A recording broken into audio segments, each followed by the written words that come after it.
¿no? ¿Y la República, cuándo hay gente que empieza a conspirar contra ella? Bueno, conspirar... Hay una primera reunión conspiratorial el 14 de abril.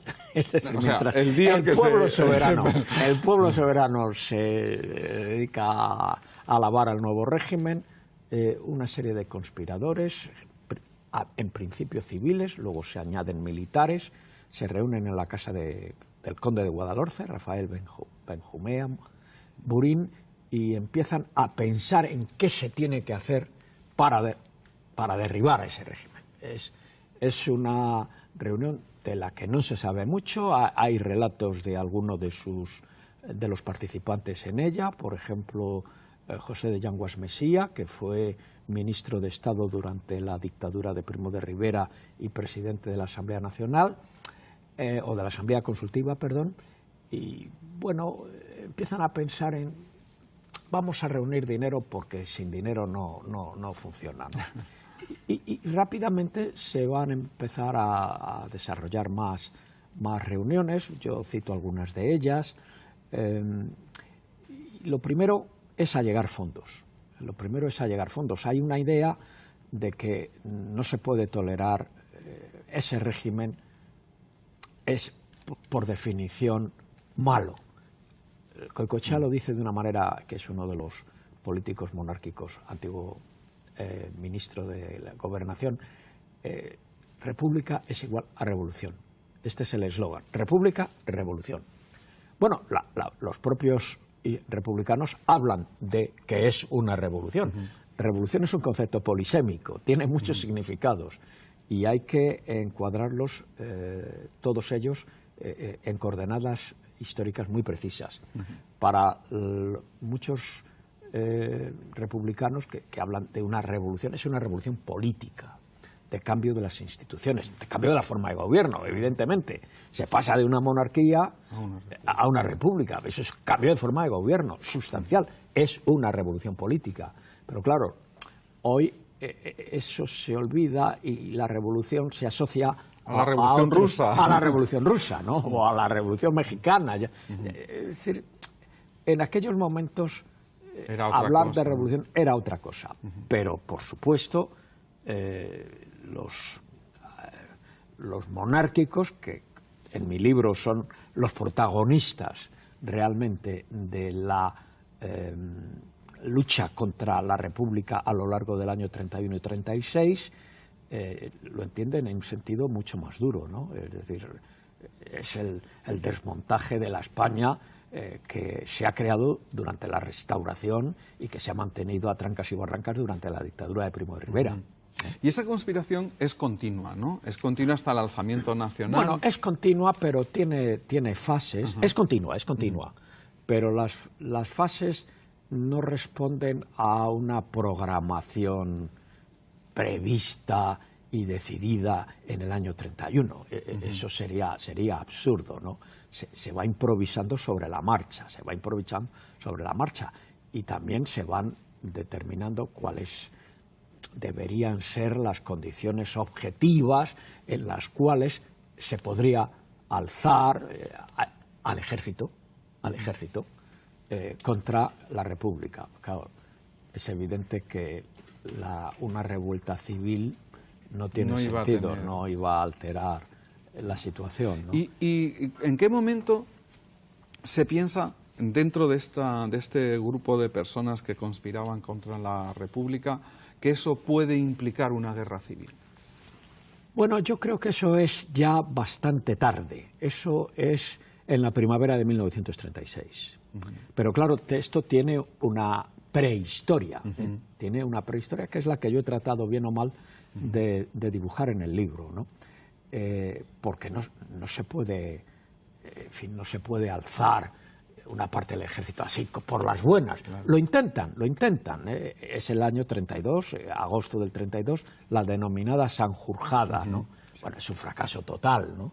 Porque, y ellos aprenden, los conspiradores aprenden mucho de ella. No están dadas las condiciones objetivas para que un sector del ejército se levante en armas y arrample con el sistema, ¿no? Sanjurjo lo intenta, fracasa, es una sublevación mal planeada, donde no, en un ambiente que no es propicio y con un gobierno que responde rápidamente. El ejército no se suma a la intentona. Es algo más complicada que lo que aparece a primera vista, pero en fin, es un desastre. Es un desastre. Lo que no se ha dicho, sí lo ha dicho Ismael Saz, un colega mío, historiador de la Universidad de Valencia, es que ya de cara a la Sanjurjada hay contactos con el exterior, minúsculos, pero todo empieza por algo, ¿no? ¿Contactos con quién? Con la Italia fascista.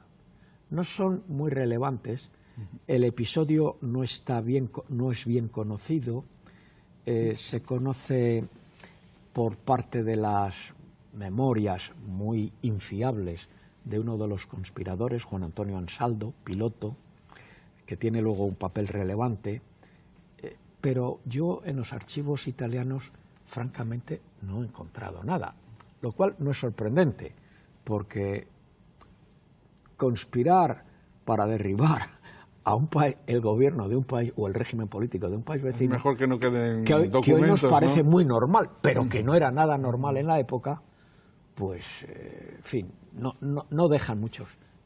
De todas formas, se hacía no por los canales diplomáticos normales, claro, sino por vía clandestina. Pero, en fin, ya empieza ahí un pequeño toque.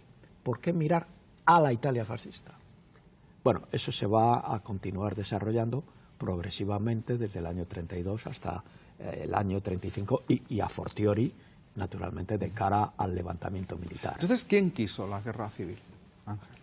Bueno, la guerra civil para mí la quiso un grupo político determinado, pero en las condiciones que había que crear, y las condiciones que había que crear tenían que ser de naturaleza objetiva. Es decir, había que crear un estado de necesidad, la sensación de que España iba a la catástrofe.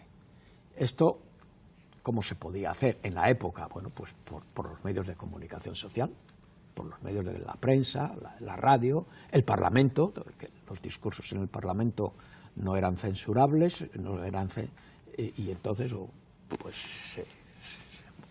se exponían más o menos cortados, pero en fin, no muy cortados, ¿no?, en la prensa, sobre todo en algunos periódicos muy claros. La Nación, por ejemplo, que era poco leída, y sobre todo, claro, la gran cabecera de la prensa de la época, que es el ABC, cuyo propietario, el marqués de Luca de Tena, figuraba dentro de la trama civil desde el primer momento. Y luego había que soliviantar al ejército. Esto lleva tiempo, se crea la Unión Militar Española, la crean los monárquicos, se crean unos comités de enlace entre los conspiradores civiles y los conspiradores militares, que se van desarrollando a partir del año 1934, los 34, 35 y 36, crecientemente. Y al final, se llega a la conclusión de que con la izquierda habiendo ganado las elecciones de febrero de 1936, que ya se había previsto como posibilidad, hay que ir al enfrentamiento. Y el enfrentamiento con el gobierno republicano requiere medios, no medios propios solo, sino que se apoya en la Italia fascista para obtener medios de combate que curiosamente no son armas cortas, no son ametralladoras, no son fusiles, no son bombas de mano, eso lo hay en los arsenales, ¿no? Lo que se requiere es aviación, aviación moderna, aviones, y son aviones de bombardeo, aviones de transporte, cazas rápidos e incluso hidroaviones. Bueno, esto para un golpe, no, para un golpe eso no. Esto se decide en la primavera de 1936. Es que me están diciendo que nos queda muy poco tiempo y no quiero que se nos pase a hablar de General Balmes. Bueno, el general Balmes, esto me lleva a Franco, ¿no? Sí. Franco en la conspiración, en el tramo final de la conspiración, no desempeña un papel directivo en contra de lo que se ha dicho y se dice. Él tiene una misión que es sublevar la guarnición de las Islas Canarias y ponerse al frente del ejército de África, a la cabeza del ejército de África. Tiene un problema, y es que el general Balmes, que es el comandante militar de Las Palmas de Gran Canaria, no quiere sumarse a la sublevación. Luego hay que eliminarle. Hay que eliminarle. Y Franco empieza a pensar en que conviene eliminarlo, pues hacia el veintitantos de mayo de 1936. No es que lo diga yo, lo dice el ayudante de campo del general Franco y primo hermano suyo, el que luego fue general Franco Salgado Araujo, en su vida junto a Franco. Lo dice de una manera bastante clara, ¿no? Esto se olvida, ¿no? Y a partir de ahí se empieza a desarrollar un complicado mecanismo que permita hacer desaparecer a Balmes. Hay un intento último de ver si Franco le puede convencer. También lo insinúa Franco Salgado Araujo en su libro, a principios de julio. Balmes evidentemente dice que no, y ahí ya viene la hora, hay que hacerle desaparecer y se le pega un tiro, vamos, así de simple, ¿no? Que se disfraza, el asesino probablemente pensó que le iba a matar, pero no le mata en el acto, entonces se disfraza apresuradamente de que haciendo juegos malabares con una pistola, es un accidente y tal. Pero no cabe duda no cabe duda. Así, ¿no? Hay todo el procedimiento judicial que cogen inmediatamente los militares está falseado desde el principio. Hay una especie de medio autopsia que no es autopsia, que va a confirmar, claro está, la versión oficial. Es ¿cómo diría yo? Es un ejemplo de creatividad, creatividad. Y naturalmente muestra que Franco era en fin, no sé cómo decirlo, era un hombre taimado, frío, pero al que le cuesta tomar una decisión, pero que cuando la toma actúa rapidísimamente. El libro es fruto de mucho trabajo de otros libros anteriores, sí, ¿no? En realidad, ¿cumple este libro ya el proyecto que tenía de hace más de una década, más o menos? Sí, en parte sí, porque yo he cogido la guerra civil en el marco internacional, luego los resultados de la guerra civil, ahora volví al principio de la guerra civil. En todos los libros he intentado descubrir facetas nuevas que chocan desde luego con la historiografía franquista, pero también con la historiografía posfranquista, ¿no? Rellenando huecos. Yo creo que con esto cumplo, francamente cumplo. Son casi una docena de libros, ¿no? Yo creo que con esto cumplo. Ha sido un verdadero placer, Ángel. Muchísimas gracias por el libro, por su trabajo, por todo. Muchas gracias. Muy amable.